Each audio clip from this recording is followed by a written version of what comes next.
Hello everyone, welcome to my YouTube channel PKP. आज की class में हम देखेंगे ह्यूमन डिसीज़ मानव रोग का पार्ट 2। पार्ट 1 में हमने बैक्टीरिया के बारे में देखा था, बैक्टीरिया से होने वाली बीमारियों के बारे में स्टडी की थी, ठीक है। और बैक्टीरिया कितने टाइप के होते हैं ये सब चीज़ें देखा था। आज की क्लास में देखेंगे वायरस, विषाणु क्या हैं, कितना इनसे कौन कौन सी डिसीज़ हो सकती हैं, इनकी खोज किसने की थी। तो देखते हैं स्टार्टिंग से वायरस के बारे में। और आज हम नॉर्मली ये देखेंगे कि जो आपके एग्जाम में अभी तक क्वेश्चंस आते हैं जहाँ से वो देखेंगे, और कोरोना वायरस का एक स्पेशली क्लास बना देंगे। बाकी बहुत लोगों ने बना भी रखा है, ठीक है। लेकिन आपका जैसे वायरस का ये टॉपिक खत्म होता है, वैसे ही एक हम पूरा वायरस, कोरोना वायरस पर एक क्वेश्चंस बना देंगे, ठीक है, कि कब स्टार्ट हुआ, कहाँ पर, और कब इसको पैंडेमिक का नाम दिया गया, ठीक है।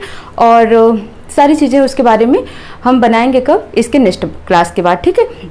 तो आज हम पढ़ेंगे किसके बारे में, सिंपली वायरस के बारे में, ठीक है। वायरस का हिंदी अर्थ क्या होता है, विषाणु, ठीक है। अब ये विषाणु, विषाणु से ही क्लियर हो रहा है किससे बना है, ये विष, ठीक है। विष, और विष का मतलब क्या होता है, पॉइजन।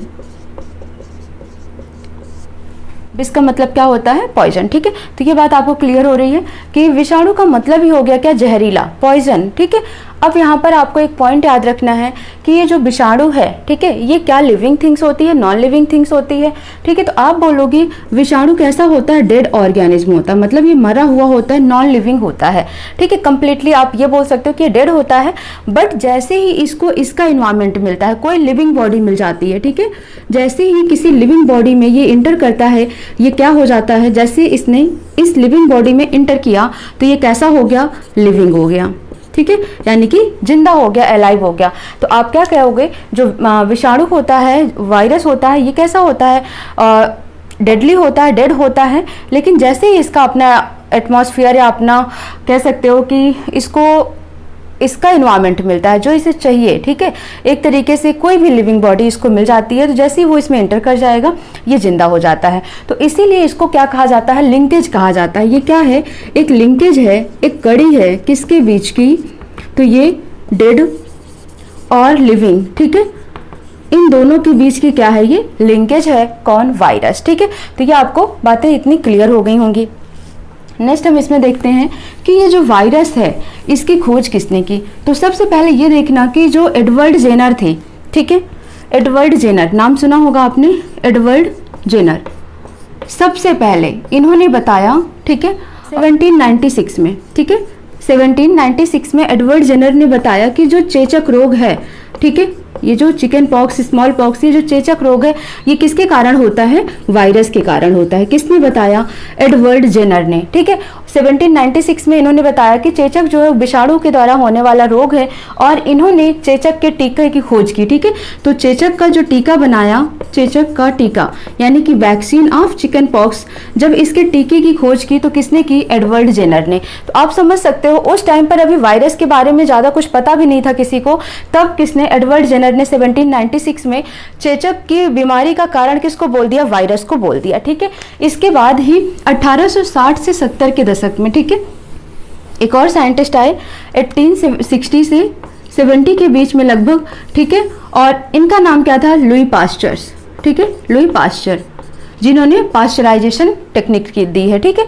तो लुई पास्चर आए, इन्होंने क्या कहा, रेबीज, रेबीज आपने सुना है, हाइड्रोफोबिया बीमारी है जो डॉग बाइट से होता है, मंकी के काटने से या डॉग के काटने से, लोमड़ी के काटने से होता है रेबीज बीमारी, और ये भी एक वायरल डिसीज होती है, ठीक है। तो लुई पास्चर ने रेबीज को बोला कि ये क्या है, ये भी एक वायरस से होने वाली बीमारी है, और रेबीज के टीके की खोज यानी कि वैक्सीन ऑफ रेबीज, रेबीज के टीके की खोज किसने की, लुई पास्चर ने किया। कब किया, 1860 से 70 के दशक में, और तब तक भी वायरस के बारे में कोई नॉलेज नहीं थी, ठीक है। नेक्स्ट आता है फिर 1892 में, ठीक है, 1892 में इवानोवास्की आए, इवानोवास्की, इन्होंने क्या किया, वायरस के बारे में बताया कि हाँ क्या होता है, वायरस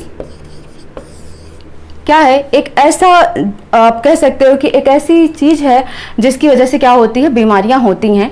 तो वायरस कॉज करता है डिसीज, ये किसने बोला, इवानोवास्की ने बोला। इवानोवास्की ने ही खोज की वायरस की, इसीलिए इन्हें फादर ऑफ वायरोलॉजी भी कहा जाता है, ठीक है, यानी कि विषाणु विज्ञान का जनक किसे कहा जाता है? इवानोवास्की को कहा जाता है, क्योंकि इन्होंने सर्वप्रथम वायरस की खोज की। कब की? 1892 में। हालांकि इनके पहले लोगों ने इसके टीके बना दिए थे रेबीज के चेचक के, ठीक है, बट किसी को विषाणु के बारे में डिटेल उतना नहीं पता था, ठीक है। तो जब फादर ऑफ वायरोलॉजी, वायरोलॉजी लिखा मैंने, इसका मतलब अगर क्वेश्चन आपसे पूछता है स्टडी ऑफ वायरस क्या कहलाता है, ठीक है, देन आप, ठीक है गाइस, तो स्टडी ऑफ वायरस किसे कहा जाता है? स्टडी ऑफ वायरस बोला जाता है वायरोलॉजी को, ठीक है। वायरोलॉजी का मतलब क्या होता है? स्टडी ऑफ वायरस, विषाणुओं का अध्ययन विषाणु विज्ञान या वायरोलॉजी कहलाता है, ठीक है। और इसके फादर किसको कहा जाता है? इवानोवास्की को कहा जाता है। नेक्स्ट हम इसमें देखते हैं कि ये जो वायरस नाम है, ये नाम किसने दिया? तो याद रखना है कि वायरस शब्द या ये नाम याद रखना है बेजर्निक ने दिया, ठीक है। बेजर्निक ने ये नाम दिया। किसने? कौन सा नाम? वायरस, यानी कि विषाणु शब्द किसने दिया? बेजर्निक ने दिया था, ठीक है। स्टडी ऑफ वायरस क्या कहलाती है? वायरोलॉजी कहलाती है। फादर ऑफ वायरोलॉजी कौन है? इवानोवास्की है। अब ये जो वायरस है इसको क्रिस्टलाइज भी किया जाता है, मींस इसको लैब में स्टोर करके रखा जाता है। जैसे अभी आप लोग सुनते हो कि चाइना वालों ने इसे अपने लैब में रखा था, रिसर्च किया और रिसर्च के दौरान छोड़ दिया, ठीक है, जिसकी वजह से क्या हुआ? पूरे विश्व में कोरोना वायरस फैला, ठीक है। तो ये ऐसा नहीं है कि वहां से फैला या कहां से, ठीक है। तो ये एक अपवाद है, वो कहां से हो रहा है कहां से नहीं। आपको क्या देखना है यहाँ पर कि जो ये वायरस है इसको क्रिस्टलाइज करके एक लैब में रखा जाता है, ठीक है। क्रिस्टलाइज करके मीन्स एक तरीके से कह सकते हो क्रिस्टलाइजेशन ऑफ वायरस किया जाता है। क्रिस्टलाइजेशन ऑफ वायरस, इसका मतलब हुआ कि वायरस को एक लैब में स्टोर करके रख दिया जाता है, ठीक है। क्योंकि ये डेड एनिमल्स होते हैं, एक तरीके से आप कह सकते हो डेड ऑर्गेनिज्म होते हैं, ठीक है। जैसे ही इनको अपना सराउंडिंग इन्वायरमेंट मिलता है ये क्या करते हैं? एक्टिव हो जाते हैं। तो जब ये डेड है तो इनको क्या करते हैं हम? कहीं पर भी, नॉन लिविंग है, कहीं पर भी आप इसको क्या करते हो? स्टोर करके रख सकते हो। तो इसको कहीं पर का मतलब ऐसा नहीं कि हम अपने घर में स्टोर करके रख लें, इसको बाकायदा एक अच्छे से जगह पर लैब में स्टोर करके रखा जाता है ताकि ये वहां से निकल ना सके। क्योंकि आप देख रहे हो कि ये जो वायरस होता है बहुत ही विस्फोटक होता है एक तरीके से, ठीक है। तो लैब में स्टोर करके रखते हैं। और सबसे पहले क्रिस्टलाइज किसने किया? तो याद रखना आपको स्टेनली ने किया था, ठीक है। स्टेनली का पूरा नाम याद रखना आपको, नाम है एडोल्फ मेयर स्टेनली, ठीक है। ये इनका पूरा नाम है। 1935 में इन्होंने क्रिस्टलाइज किया था, ठीक है। और जिस वायरस को इन्होंने क्रिस्टलाइज किया था उसका नाम था TMB, ठीक है। TMB का मतलब टोबैको मोजैक वायरस, ठीक है। ये TMB का फुल फॉर्म होगा, मीन्स टोबैको मोजैक वायरस को इन्होंने लैब में क्रिस्टलाइज करके रखा था। किसने? एडोल्फ मेयर स्टेनली ने। और इसके लिए इनको नोबेल प्राइज भी मिला था। He got Nobel prize for this, ठीक है। नोबेल प्राइज इनको मिला था। कब मिला था? 1942 में मिला था, ठीक है। तो ये चीजें आपको याद रखनी है वायरस के बारे में। वायरस शब्द किसने दिया, वायरस की खोज किसने की, और इसको क्रिस्टलाइज किसने किया, ठीक है। ये सब तो बातें हो गई डिस्कवरी से लेकर इनके नामकरण तक के लोगों की, ठीक है। अब हम देखते हैं जो ये वायरस है, विषाणु है, ये अब हम क्या देखते हैं, ये जो वायरस है, ठीक है, वायरस के बारे में कि इनका स्ट्रक्चर कैसे होता है। तो याद रखना कि जो वायरस होता है वो दो चीजों से मिलकर बना होता है, ठीक है। एक तो होता है कैप्सिड और दूसरा होता है DNA या RNA, ठीक है। DNA/RNA मीन्स ऐसा नहीं है कि आप दोनों ही प्रेजेंट हो सकते हैं, DNA ही होगा उस वायरस में या तो वो RNA ही होगा उस वायरस में। ये क्या है? एक तरीके से जेनेटिक मटेरियल से, किसका? वायरस का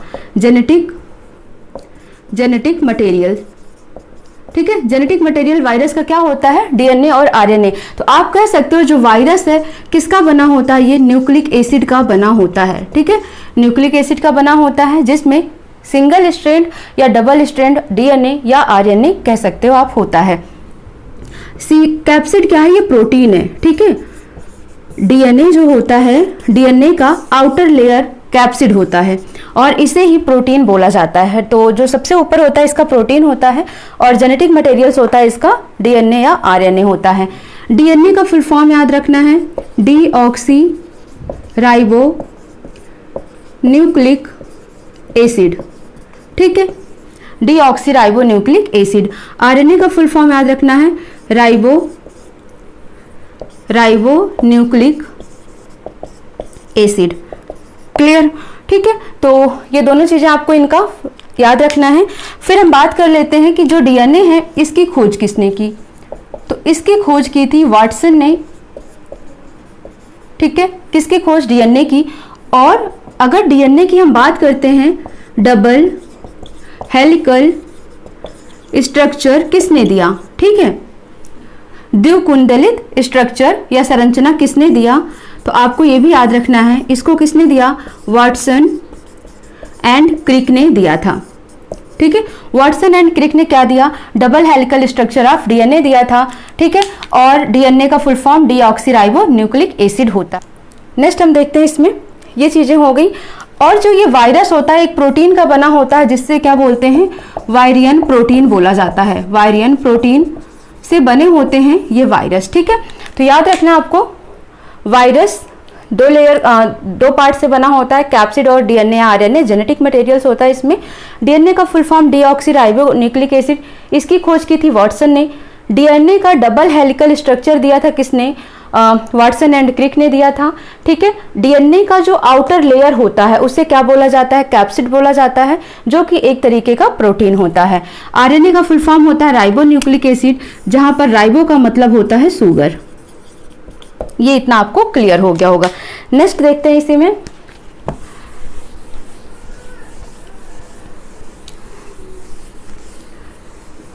देखो ये मैंने क्या बोला आपको? वायरस है।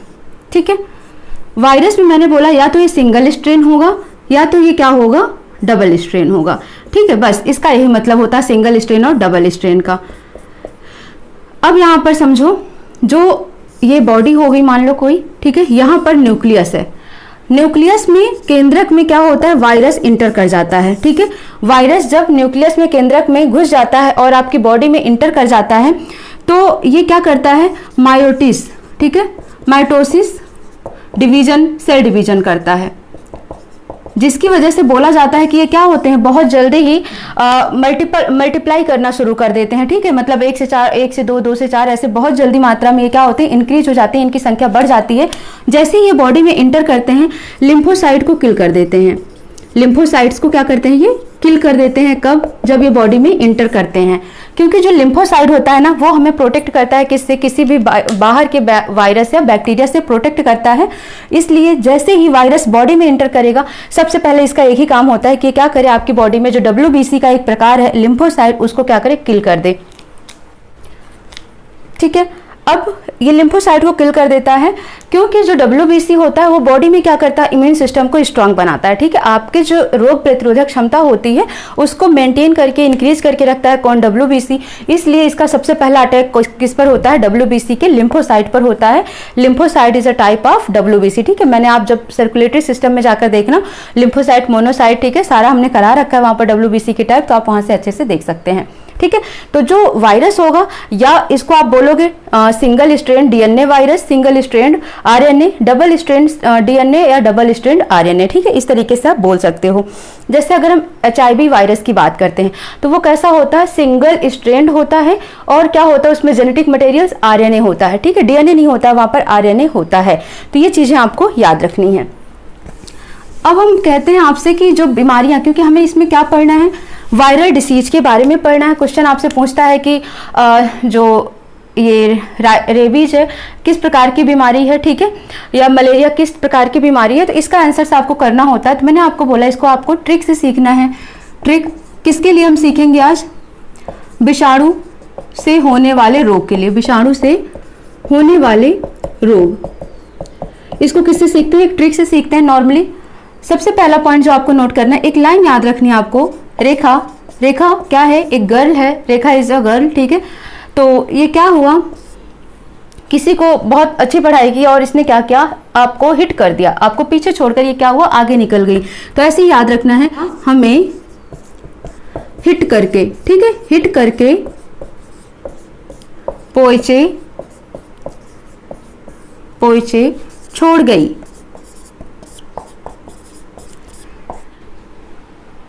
ठीक है, तो क्या देखेंगे? ट्रिक है ये, एक लाइन याद रखनी है आपको। रेखा हमें हिट करके पोइचे छोड़ गई। रे से क्या हो जाएगा? रेबीज ख से खसरा, ह से हर्पीज, में से मेनिंजाइटिस,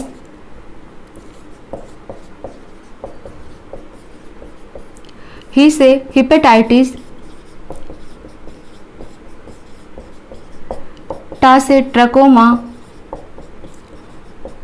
करके यहाँ पर साइलेंट है, ये एक लाइन आपको सेंटेंस बनाने के लिए यूज किया गया है। पो से क्या हो जाएगा? पोलियो, ए से एड्स, चे से चेचक, ठीक है। फिर आता है छो से छोटी माता हो जाएगा, स्मॉल पॉक्स कहते हैं, ठीक है, छोटी माता। डा से डेंगू हो जाएगा, और गा से गलसोध, जिसे इंग्लिश में मम्स बोलते हैं, ठीक है, या गलसुआ भी बहुत लोग इसको बोलते हैं। ई से क्या हो जाएगा? इन्फ्लुएंजा, ठीक है। तो ये एक ही लाइन आपको याद रखनी है, सारी बीमारियां आपको समझ आ जाएंगी, ठीक है। रेबीज, खसरा, हर्पीज, खसरा को बोलते हैं इंग्लिश में measles, herpes meningitis, hepatitis, trachoma, polio, AIDS, चेचक को चिकन पॉक्स बोलते हैं, छोटी माता को small pox, dengue and mumps and influenza, ठीक है। तो ये आपको एक ट्रिक है जो याद रखना है सारे वायरस से होने वाली डिसीज के लिए, यानी कि वायरल डिसीज के बारे में पूरा आपको बता देगा।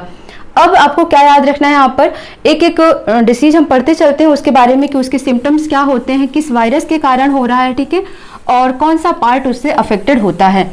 तो सबसे पहले हम स्टार्ट करते हैं एड्स से।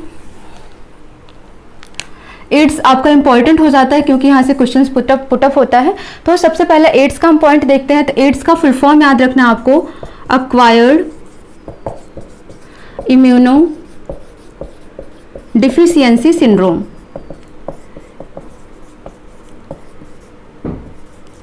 ठीक है, अक्वायर्ड इम्यूनो डिफिशियंसी सिंड्रोम। और किसके कारण होता है ये? एचआईवी वायरस के कारण होता है। और एचआईवी का फुल फॉर्म क्या होगा? Human immuno deficiency virus, deficiency virus, ठीक है, ये हो गया एचआईवी का फुल फॉर्म। अब एचआईवी जो ये वायरस ये कैसा होता है? सिंगल स्ट्रैंड आरएनए होता है, ठीक है, सिंगल स्ट्रैंड आरएनए होता है। कौन? HIV virus. दूसरे इसके बारे में इसके कुछ एंजाइम्स हैं, उनके नाम याद रखना है एचआईवी वायरस के एंजाइम के बारे में, ठीक है, ठीक है। एंजाइम पहला है रिवर्स ट्रांसक्रिप्टेज, ठीक है, रिवर्स ट्रांसक्रिप्टेज। सेकंड जो है इसका एंजाइम वो है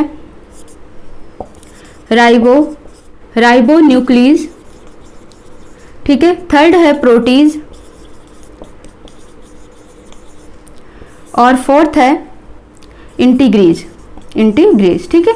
तो इस तरीके से ये चार इसके एंजाइम हैं, किसके? एचआईवी के। ह्यूमन इम्यूनोडिफिशियंसी वायरस कैसा होता है? सिंगल स्ट्रैंड आरएनए का बना होता है, और इसमें चार प्रकार के एंजाइम पाए जाते हैं, reverse transcriptase, ribonuclease, proteases and integrase, ठीक है। ये एचआईवी के एंजाइम्स हैं। और अगर कोई पर्सन एचआईवी से अफेक्टेड होता है तो उसके एटलीस्ट 10 to 13 ईयर्स बाद ही उसे क्या होता है? एड्स होने के चांसेस होते हैं, ठीक है। ऐसा नहीं है कि उसको एचआईवी हुआ और एचआईवी के जस्ट बाद ही उसे क्या हो गया? एड्स हो गया, तो ऐसा नहीं होता है। अब एड्स का कुछ पॉइंट आप देखो, जो ये एड्स है सबसे पहला ओरिजिनेटेड कहाँ से हुआ? तो याद रखना आपको, ये साउथ अफ्रीका से ओरिजिनेटेड हुआ है, दक्षिण अफ्रीका से आया। और ये कैसी डिसीज थी उस टाइम पर? मंकी रिलेटेड, यानी कि बंदर से संबंधित डिसीज थी, ठीक है। लेकिन 1906 में ये यूएसए में सबसे पहले आदमी को हुआ, एक डायग्नोस किया गया। पहले कैसा था? साउथ अफ्रीका में मंकी रिलेटेड डिसीज था, लेकिन अमेरिका में यूएसए में सबसे पहले 1906 में डायग्नोस हुआ एक पर्सन, ठीक है। उसके बाद इंडिया में 1984 में तमिलनाडु में, ठीक है, तमिलनाडु स्टेट में सबसे पहला पर्सन डायग्नोज हुआ, किससे? एड्स से, ठीक है। तो ये कुछ पॉइंट हो गए। और आपको इसके बारे में एक पॉइंट याद रखना है, जो ये एड्स है ये फैलता कैसे है, ठीक है। तो अगर हम इसके ट्रांसमिशन की बात करते हैं तो ट्रांसमिशन इसका याद रखना है आपको, ये पर्सन से पर्सन इस तरीके से डायरेक्ट नहीं फैलता है कि एक पर्सन ने दूसरे को टच किया तो उसे एड्स हो गया। कैसा होता है? ये डायरेक्ट कांटेक्ट से होता है, ठीक है। Direct contact means physical contact से होता है। सेकंड पॉइंट याद रखना है कि अगर किसी को एड्स है, उसने जाकर टैटू बनवाया और दूसरा कोई भी जाकर उसी निडल से टैटू बनवाता है तो टैटूइंग से भी हो जाता है एड्स। थर्ड है, अगर ब्लड ट्रांसफ्यूजन किया जा रहा है, ब्लड चढ़ाया जा रहा है किसी पर्सन को है, ठीक है, तो ब्लड ट्रांसफ्यूजन से भी हो जाता है। एंड आपको याद रखना है सिरिंज से भी हो जाता है, ठीक है, अगर उसी सिरिंज का यूज किया जा रहा है बार बार तो उससे भी होने के चांसेस हो जाते हैं। या फिर अगर किसी मदर को है, ठीक है, माँ को है और वो गर्भवती है, प्रेग्नेंट है, तो उनका जो बेबी होता है उसको भी होने के चांसेस होते हैं। क्यों? क्योंकि जो मदर में अम्बाइकल कार्ड होता है, अम्बाइकल कार्ड किस लिए होता है, तो ये क्या करता है, एम्ब्रियो में मदर से बेबी में फीडिंग के लिए यूज किया जाता है। जो न्यूट्रिशंस होता है वो न्यूट्रिशंस को ट्रांसफर करता है और साथ ही साथ इस डिसीज को भी ट्रांसफर कर देता है, ठीक है। तो मदर को अगर है तो बेबी को होने के चांसेस बढ़ जाते हैं, ठीक है। तो ये पॉइंट्स आपको याद रखना है कि एड्स का ट्रांसमिशन कहाँ कहाँ से होता है, ठीक है। नेक्स्ट इसमें देखना है आपको कि जो ये एड्स है इसका टेस्ट कैसे किया जाता है, क्योंकि क्वेश्चंस पूछा जाता है कि एड्स टेस्ट का नाम पूछा जाता है, ठीक है। तो याद रखना है सबसे पहले एलिजा टेस्ट करवाया जाता है, ठीक है, इसका फुल फॉर्म भी याद रखना है। एलिजा टेस्ट करवाया जाता है, अगर ये पॉजिटिव आ जाता है, ठीक है, एलिजा टेस्ट पॉजिटिव है तो डॉक्टर क्या करते हैं, कंफर्मेशन के लिए एक और टेस्ट करवाते हैं जिसका नाम है WBT, ठीक है। इसका फुल फॉर्म होता है वेस्टर्न ब्लॉट टेस्ट, ठीक है, ये होता है। और अगर ये भी पॉजिटिव आ जाता है तो दैट मीन्स वो पर्सन किससे सफर कर रहा है, एड्स से सफर कर रहा है। तो इसके लिए 2 टेस्ट होता है, एलिजा पॉजिटिव देन WBT, और WBT भी पॉजिटिव आ जाता है तो कंफर्म्ड हो जाता है कि वो पर्सन एड्स से सफर कर रहा है, ठीक है। एलिजा का फुल फॉर्म याद रखना आपको, एंजाइम लिंक्ड इम्यूनो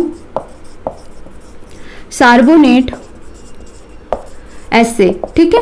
तो ये याद रखना है इसका फुल फॉर्म आपको, एलिजा का एंजाइम लिंक्ड इम्यूनो सार्बोनेट एसे, और WBT का फुल फॉर्म होता है वेस्टर्न ब्लॉट टेस्ट, ठीक है। ये दोनों टेस्ट होते हैं, दोनों ही पॉजिटिव है तब उस पर्सन को एड्स है। अब यहाँ पर इसके लिए एक अवेयरनेस के लिए एक दिवस भी डिसाइड कर दिया गया है, 1 दिसंबर, ठीक है।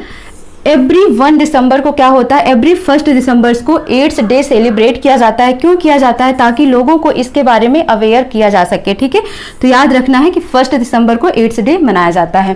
तो ये एड्स से लेकर कुछ इंपॉर्टेंट चीजें हो गई, ठीक है, जहां से आपके क्वेश्चंस बनते हैं ये आपको याद रखना है। पहला, इसके वायरस का नाम, और HIV का फुल फॉर्म, एड्स का फुल फॉर्म, इसका टेस्ट एलिजा टेस्ट हो गया, ठीक है, और एलिजा का फुल फॉर्म एंड WBT का फुल फॉर्म, ये इतना याद रखना है आपको। नेक्स्ट इसमें एक पॉइंट और याद रखना है, जो इसका ट्रीटमेंट है, ठीक है, इसमें एक मेडिसिन दी जाती है एजिडोव्यूडाइन, ठीक है, एजिडोव्यूडाइन।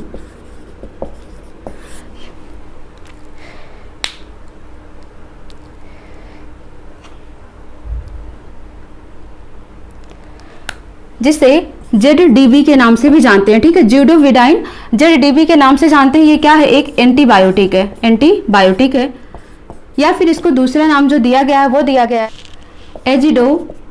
एजिडोथाइमिडीन, ठीक है, थाइमिडीन। तो दोनों ही एंटीबायोटिक का नाम याद रखना, एजिडोव्यूडाइन ZDB या एजिडोथाइमिडीन, ठीक है। ये एंटीबायोटिक है किसके लिए? एड्स के लिए। तो ये इतना सफिशियंट है जो आपके एग्जाम में आता है, ठीक है। नेक्स्ट हम देखते हैं हेपेटाइटिस। सेकंड है हेपेटाइटिस, ठीक है, हेपेटाइटिस। तो यहां पर याद रखना आपको, मैंने बोला इटिस वर्ड कहीं पर भी लग जाए तो आप क्या समझोगे कि वहां पर इन्फ्लेमेशन हो रहा है, ठीक है, यानी कि इन्फेक्शन हो रहा है। और हिपैट का मतलब होता है लीवर। जब लीवर में इन्फेक्शन हो रहा है, इन्फ्लेमेशन हो रहा है, दैट मीन्स कि लीवर आपका अफेक्ट हो रहा है, तो उस बीमारी को क्या नाम दिया गया है? हेपेटाइटिस नाम दिया गया है। ये कितने प्रकार के होते हैं? तो hepatitis A, B, C, D और E, ठीक है, ये 5 प्रकार के हेपेटाइटिस होते हैं, जिसमें से A और C नॉर्मल है। A कैसे हो जाता है? ब्लड ट्रांसफ्यूजन से हो जाता है, ठीक है। ब्लड ट्रांसफ्यूजन का मतलब हुआ कि अगर किसी को है और ब्लड चाहे वो सिरिंज के थ्रू या किसी के थ्रू चला गया किसी और में, ठीक है, तो इससे हो जाता है। कौन सा? हेपेटाइटिस C, हेपेटाइटिस C हो जाता है, ठीक है। लेकिन अगर हम हेपेटाइटिस A की बात करते हैं तो अगर कोई प्रदूषित जल, कंटेमिनेटेड फूड या वाटर का यूज करता है, कंटेमिनेटेड फूड एंड वाटर, ठीक है, यानी कि प्रदूषित जल या भोजन का सेवन कर लेता है तो उसे हेपेटाइटिस ए हो जाता है। ठीक है, तो ये दो चीजें आपको याद रखनी है। हेपेटाइटिस ए का कारण है contaminated food and water, hepatitis C का कारण है ब्लड ट्रांसफ्यूजन के द्वारा। ठीक है, अब यहाँ पर हम बात करते हैं, ये दोनों नॉर्मल होते हैं, तो इसमें लीथल कौन सा होता है? तो एक हेपेटाइटिस ऐसा है, हेपेटाइटिस बी, ठीक है, जिसे बहुत ही लीथल यानी कि जहरीला जानलेवा माना जाता है, हेपेटाइटिस बी। ठीक है, ये कैसा है? बहुत ही लीथल है, जहरीला है। कैसे हो जाता है ये? ब्लड ट्रांसफ्यूजन से भी होता है। ठीक है, सेकंड, अगर किसी पर्सन को हेपेटाइटिस बी है और उसके साथ आपने फूड शेयरिंग की है, ठीक है, यानी कि अगर सलाइवा चला जाता है, लार चली जाती है खाने के थ्रू, ठीक है, या फिर कैसे भी, तो क्या होगा? हेपेटाइटिस बी के चांसेस बढ़ जाएंगे। फिजिकल यानी कि डायरेक्ट कांटेक्ट से भी क्या होता है? यहाँ पर डायरेक्ट कांटेक्ट से भी हेपेटाइटिस बी के चांसेस होते हैं। ठीक है, नेक्स्ट अगर हम इसमें बात करते हैं तो किसका? स्प्यूटम, इससे भी क्या होता है? हेपेटाइटिस बी के चांसेस होते हैं। ठीक है, तो हेपेटाइटिस बी ही लीथल होता है और ये सब इसके ट्रांसमिशन के कारण है। इसके लिए क्या होता है? एक टेस्ट कराया जाता है। ठीक है, टेस्ट का नाम याद रखना है, HBsAg टेस्ट। ठीक है, ये टेस्ट है जो हेपेटाइटिस बी चेक करने के लिए किया जाता है। कुछ नहीं होता है इसमें, आपका ब्लड सैंपल लिया जाता है और उसी ब्लड सैंपल को टेस्ट किया जाता है, बाकी सारी चीज़ें आपसे पूछताछ करके। ठीक है, तो यही है हेपेटाइटिस पूरा। ठीक है, तो याद रखना, इसमें अगर अफेक्टेड पार्ट आपसे पूछता है तो अफेक्टेड पार्ट क्या होगा? तो सीधी सी बात है, हेपेट का मतलब लीवर होता है, तो लीवर ही इसका क्या होगा? अफेक्टेड पार्ट होता है। ठीक है, तो ये बात हो गई हेपेटाइटिस की। थर्ड हम डिसीज देख लेते हैं डेंगू की। थर्ड है dengue, dengue fever. Dengue fever, ठीक है, ये किस वायरस, ये भी क्या है? एक वायरल डिसीज है। क्या है ये? वायरल डिसीज है। लेकिन किसके काटने से होता है? तो आप बोलोगे मॉस्किटो के काटने से, यानी कि मच्छर के काटने से होता है। ठीक है, अब किस मॉस्किटो के काटने से होता है? तो फीमेल, यानी कि मादा मच्छर होती है, वो फीमेल मॉस्किटो होती है, जिसका नाम है एडिस इजिप्टी। ठीक है, एडिस इजिप्टी मॉस्किटो का नाम है, मच्छर का नाम है, जिसके काटने से डेंगू फीवर होता है। खासकर किस महीने में? तो याद रखना है, सितंबर से अक्टूबर के महीने में डेंगू फीवर होता है। ठीक है, अब यहाँ पर अगर आपसे पूछता है कि अफेक्टेड पार्ट कौन सा है, कौन सा ऐसा बॉडी का अंग है जो कि प्रभावित होता है डेंगू फीवर से, ठीक है, तो आपका आंसर क्या होगा यहाँ पर? Blood platelets. ठीक है, ब्लड प्लेटलेट्स। बहुत लोगों ने देखा भी होगा, जिनको हुआ होगा, नहीं तो अपने सराउंडिंग से उन्होंने सुना होगा कि अगर किसी को डेंगू फीवर होता है तो ब्लड प्लेटलेट कम हो जाती है। ठीक है, ऐसे टाइम पर सजेस्ट किया जाता है नारियल पानी के लिए, क्योंकि वो क्या करता है? ब्लड प्लेटलेट्स को बढ़ाता है। ठीक है, तो ये पॉइंट हो गए किसके बारे में? Dengue fever. अब इसका नाम जो है, बच्चों में क्वेश्चन पूछ लिया जाता है कि बोन ब्रेक फीवर किसे कहा जाता है? ठीक है, बोन ब्रेक फीवर। ठीक है, तो बोन ब्रेक फीवर यानी कि हड्डी तोड़ बुखार, तो ये कौन सा फीवर है? डेंगू फीवर ही है। ठीक है, जिसे बोन ब्रेक फीवर कहा जाता है। और याद रखना है इसके बारे में, ये किस में कहा जाता है? एडल्ट के केस में, यानी वयस्कों को, अगर वयस्क पर्सन्स को डेंगू होता है तो बोन ब्रेक फीवर, या चिल्ड्रंस में अगर हम बात करते हैं, बच्चों में, इन्फेंसीज जो होते हैं, उनमें क्या होता है? इसी फीवर को DHF भी कहा जाता है। DHF का फुल फॉर्म याद रखना, डेंगू हेमरेज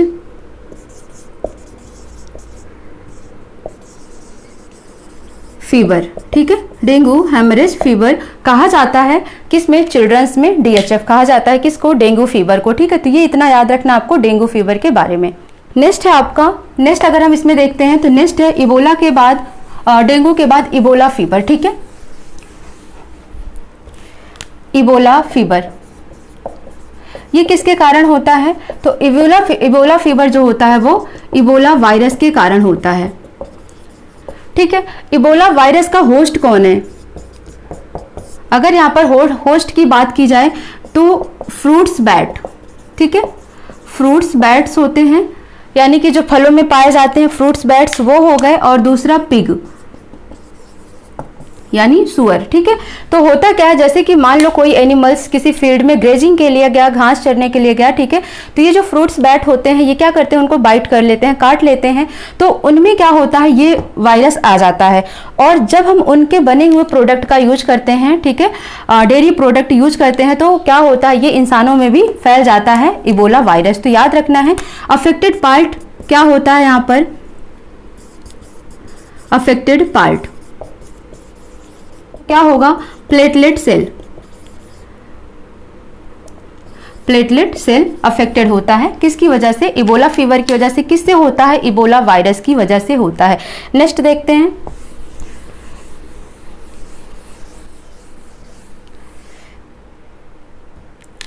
नेक्स्ट देखते हैं small pox and chicken pox, ठीक है, चिकन पॉक्स। देखो, एक छोटी माता होती है और चिकन पॉक्स को नॉर्मली चेचक बोला जाता है और इसे छोटी माता बोली जाती है। दोनों के वायरस का नाम याद रखना है। स्मॉल पॉक्स के वायरस का नाम है बेरिओला वायरस, ठीक है, और चिकन पॉक्स के वायरस का नाम है बैरिसेला वायरस। कैसे याद रखोगे, देखो बेरिओला बैरिसोला में आपको कंफ्यूज नहीं होना। देखो सी फॉर चिकन और सी फॉर सेला, तो ऐसे याद रखना कि जो चिकन पॉक्स है वो सेला में आएगा, बैरिसेला वायरस होगा, और स्मॉल पॉक्स का क्या होगा, बेरिओला वायरस होगा।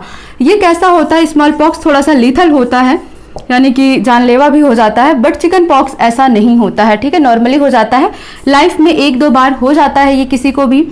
जो स्मॉल पॉक्स होता है ये फेस पर स्कार्फ छोड़ जाता है, यानी कि दाग धब्बे छोड़ जाता है, लेकिन चिकन पॉक्स नॉर्मली समय के साथ क्या होता है, रिमूव हो जाता है। स्कार्फ का अगर आपको एग्जांपल दिया जाए तो आप देखते हो कि बहुत लोगों के फेस पर क्या होता है, जब चेचक हो जाता है तो गड्ढे निकल जाते हैं, ठीक है। तो वहां पर समझना ये कि जब स्कार्फ अगर वो काफी टाइम तक चल रहा है, वो दाग धब्बे काफी टाइम तक हो गए हैं, फेस पे गड्ढे हो गए हैं, तो किसके कारण होता है, वो स्मॉल पॉक्स के कारण होता है, ठीक है। ये हो गया small pox and chicken pox. Next हम देखेंगे किसके बारे में, इन्फ्लुएंजा। तो ये भी क्या है, एक तरीके का बुलेट डिसीज बोला जाता है, ठीक है। इन्फ्लुएंजा को बुलेट डिसीज के नाम से जाना जाता है। क्यों, क्योंकि इसका जो स्प्रेडिंग है बहुत फास्ट होता है, ठीक है। Bullet disease most communicable disease कहा जाता है इसे, मोस्ट कम्युनिकेबल डिसीज कहा जाता है। क्यों कहा जाता है, क्योंकि अगर नॉर्मल किसी को सर्दी जुकाम हुआ है और किसी ने छींक दिया, स्नीजिंग कर दिया, या किसी ने कफिंग किया, खांसा, तो इससे क्या होता है, ये वायरस, ठीक है, निकल कर बाहर चला जाता है और इससे क्या होता है, दूसरे पर्सन्स अफेक्टेड हो जाते हैं, ठीक है। तो याद रखना है इसके बारे में, इन्फ्लुएंजा के बारे में, ब्लड डिसीज के नाम से जाना जाता है। मोस्ट कम्युनिकेबल डिसीज होता है, नॉर्मल सर्दी जुकाम समझ सकते हो आप। किससे होता है ये, वायरस का नाम याद रखना, राइनो वायरस, राइनो वायरस। किसके वायरस का नाम है ये, इन्फ्लुएंजा के वायरस का नाम है राइनो वायरस, ठीक है। नेक्स्ट हम देखेंगे, नेक्स्ट है मम्स, जिसे क्या बोलते हैं, गलसुआ या गलसोद के नाम से जाना जाता है, ठीक है। किस वायरस के कारण होता है ये, पैरामाइक्सो वायरस के कारण होता है, ठीक है, पैरामाइक्सो वायरस के कारण होता है। कौन सा पार्ट अफेक्टेड होता है, तो जो नेक के ऊपर का ये चिक वाला पोर्शंस होता है ये अफेक्टेड होता है, ठीक है। जो हमारी जो ग्लैंड होती है सलाइवरी ग्लैंड, ठीक है, तो सलाइवरी ग्लैंड का जो पैरोटिड ग्लैंड होता है वो अफेक्टेड होता है, वहां पर ही पैरामाइक्सो वायरस अटैक करता है और क्या होता है, मम्स डिसीज हो जाती है, और खासकर ये बच्चों में होती है, मम्स और मीजल्स। यानी कि अगर हम खसरे की बात करते हैं तो ये भी कैसा होता है, चिल्ड्रन डिसीज होती है, यानी कि बच्चों में होता है, मिजल्स और मम्स भी बच्चों में ही होता है। खसरा एक तरीके का लाल लाल चकाते हो जाते हैं फेस पर, ठीक है, छोटे छोटे दाने टाइप के हो जाते हैं, तो वही होता है खसरा, खासकर बच्चों में होता है, ठीक है। तो मिजल्स और मम्स आपको दोनों ही समझ आ गया होगा। नेक्स्ट आपको यहाँ पर देखना है किसके बारे में, स्वाइन फ्लू के बारे में, ठीक है। स्वाइन फ्लू सबको पता होगा, इसका होस्ट, ठीक है, इसका होस्ट किसे माना जाता है, पिग को, ठीक है, पिग इसका प्राइमरी होस्ट है, ठीक है। प्राइमरी होस्ट कौन है, प्राइमरी होस्ट पिग है, और अगर सेकेंडरी होस्ट की बात करें तो ह्यूमन है, ठीक है। ह्यूमन को क्यों कहा गया, इसलिए कहा गया क्योंकि जो पिग है इससे तो ट्रांसफर हुआ कि ये वायरस यहीं से जनरेट हुआ है, ठीक है, लेकिन जब ये ह्यूमन में ट्रांसफर हो जाता है, मनुष्यों को हो जाता है, तो जब वो स्नीजिंग या कफिंग करते हैं तो उसके थ्रू ये क्या होता है सोसाइटी में या पर्सन टू पर्सन ये फैल जाता है, ठीक है। तो ये चीज याद रखना है स्वाइन फ्लू के बारे में। इसका होस्ट कौन होता है? पिग होता है, ठीक है। और स्वाइन फ्लू को H1N1 के नाम से भी जाना जाता है, ठीक है। और इसकी एक एंटीबायोटिक है जिसका नाम है टैमीफ्लू। याद रखना आपको, टैमीफ्लू स्वाइन फ्लू का एंटीबायोटिक है, ठीक है। क्या है ये? एंटीबायोटिक, ठीक है। यहीं पर आपने एक नाम सुना होगा किसके बारे में? बर्ड फ्लू के बारे में, ठीक है। बर्ड फ्लू का अगर होस्ट पूछे तो क्या होता है? हैन, यानी कि मुर्गी, ठीक है। जो हैन होती है वो बर्ड फ्लू का होस्ट माना जाता है और जो पिग होता है वो स्वाइन फ्लू का होस्ट माना जाता है। और बर्ड फ्लू को H5N1 से डिनोट किया जाता है, ठीक है, H5N1 से, और स्वाइन फ्लू को H1N1 से डिनोट किया जाता है।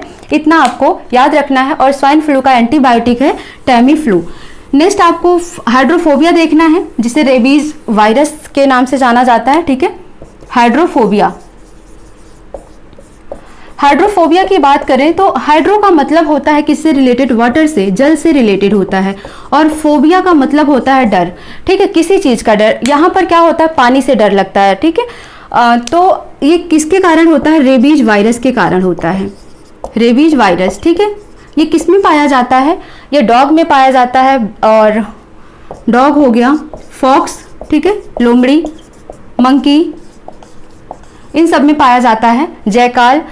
और इनके काटने से, अगर ये बाइट करते हैं, काटते हैं, तो ये क्या होता है? ह्यूमन में ट्रांसफर हो जाता है ये वायरस और उन्हें हाइड्रोफोबिया हो जाता है, ठीक है। तो जब भी कभी डॉग काटता है, कुत्ता काटता है, तो इसीलिए उसको इंजेक्शन दिया जाता था। पहले क्या होता था? 14 इंजेक्शन दिए जाते थे, 14 इंजेक्शन दिए जाते थे। लेकिन अब इंजेक्शन की संख्या कम कर दी गई, केवल 5 इंजेक्शन दिए जाते हैं, ठीक है। 5 इंजेक्शन कब कब दिए जाते हैं? ये लेटेंट पीरियड याद रखना है आपको। पहला 0 डेज, यानी कि जिस दिन उसको कुत्ता काटता है उसके 24 घंटे के अंदर ही इंजेक्शन लगवाना होता है, ठीक है। सेकंड याद रखना है कि तीसरे दिन इंजेक्शन लगता है, ठीक है, तीसरे दिन। फिर 14th डेज पे, यानी कि 14वें दिन, जिस दिन काटा है उसके 14th डेज पर लगेगा। फिर 21वें दिन और फिर 28वें दिन। इस तरीके से 1 महीने के ही अंदर ये सारे पांचों के पांचों इंजेक्शन लग जाते हैं, ठीक है। और जो इंजेक्शन होता है वो क्या होता है? ARV, एंटी रेबीज वायरस का इंजेक्शन दिया जाता है, ठीक है। ये हो गया किसके काटने से होता है? मेनली ये जो फेमस हुआ है ये कुत्ते के काटने के लिए फेमस हुआ है कि कुत्ता काट लेता है तो रेबीज वायरस, रेबीज हो जाता है, हाइड्रोफोबिया हो जाता है। बाकी फॉक्स हो गया, मंकी हो गया, जयकाल हो गया, ठीक है, भेड़िया, ओल्फ हो गया, कैट हो गया, तो इनके काटने से भी हाइड्रोफोबिया हो जाता है, यानी कि रेबीज हो जाता है। अब एक इसमें आपको लास्ट देखना है जीका वायरस के बारे में, ठीक है। जीका वायरस सबसे पहले ये कहां पर आया? युगांडा में, ठीक है, युगांडा में जीका वायरस आया। पहले ये किस में हुआ करता था? मंकी में हुआ करता था। जीका वायरस मंकी में होता था, ठीक है। और किसको अफेक्ट करता है? तो ये ब्रेन को, यानी कि फोटस, फोटस का मतलब ब्रेन को अफेक्ट करता है, मस्तिष्क को अफेक्ट करता है। और किसके अगर इसका वेक्टर आपसे पूछा जाए कि इसका कैरियर या वेक्टर या वाहक कौन है, तो याद रखना मॉस्किटो, मच्छर है। और कौन सा मॉस्किटो है जिसकी वजह से डेंगू होता है? इसका मतलब एडिस इजिप्टी, ठीक है। तो एडिस इजिप्टी मॉस्किटो इसका वेक्टर माना जाता है। सबसे पहले युगांडा में देखा गया, मंकी रिलेटेड डिसीज बताया जाता है इसे, और ये फोटस यानी कि ब्रेन को अफेक्ट करता है, ठीक है। इसके सिम्टम्स की अगर बात की जाए, ठीक है, कि जीका वायरस के सिम्टम्स क्या होते हैं, तो हाई फीवर होता है, हेडेक होता है, रेडनेस हो जाती है, लाल चकाते पड़ जाते हैं बॉडी में, ठीक है। तो ये इस तरीके से हो जाता है। तो ये सारे जितने अभी तक हमने पढ़े ये वायरल डिसीज था। मैंने इसमें कोरोना वायरस को कवर नहीं किया है, कोविड-19 को कवर नहीं किया है, क्योंकि वो एक थोड़ा सा ब्रॉड टॉपिक हो रहा है, तो उसके सारे क्वेश्चन हम देखेंगे, एक नया लेक्चर बनाएंगे उसके लिए। बाकी अभी आपका ये जितने भी वायरल डिसीज से क्वेश्चन आते हैं आपके, ये इतना कंप्लीटेड है, ठीक है। इसके बाद हम देखेंगे प्रोटोजोअल डिसीज जो परजीवी के कारण होते हैं, और उसके बाद फंगल डिसीज के बारे में देखेंगे, ठीक है। तो वीडियो को आप लाइक, शेयर एंड सब्सक्राइब कर दीजिए। मिलते हैं नेक्स्ट क्लास में। Thank you so much.